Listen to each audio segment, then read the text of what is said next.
Bristol Community College, Mathematics with Dan Avedikian, Math 060, Topics in Developmental Mathematics, Section 3.6, Problem 9.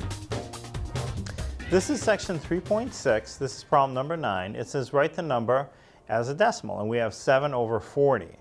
So, with all of these from this section, if you happen to have a calculator that you can use, just run it through your calculator. The numerator divided by the denominator equals, and the calculator will give you the answer with no problem.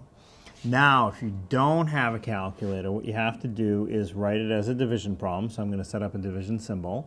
The numerator goes under the division symbol, and the denominator goes in front. And you do the division, and when you start, a lot of times the number outside will not divide into the number inside at all. 40 just won't fit into 7. So what you have to do is make it 7.0 and essentially treat it as a 70.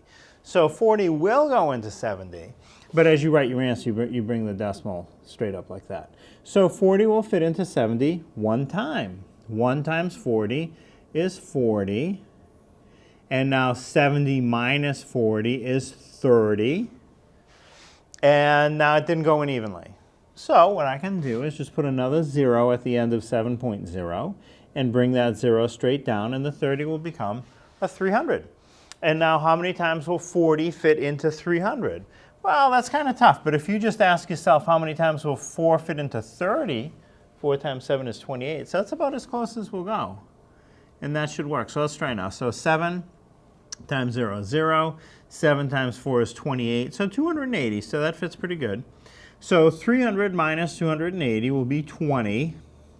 Still didn't fit. So put another 0. And now bring that 0 straight down, and the 20 gets written as a 200. Now, how many times will 40 fit into 200? And you can keep on going until it goes in evenly, but it'll go in evenly this time. Again, these numbers are fairly big. Ignore the 0 on the end, and you can see 4 going into 20 5 times. So that should work out pretty good. Let's try it. 4 times 5 is 0. 5 times 4 is 20. And now, if you subtract 200 minus 200 is 0.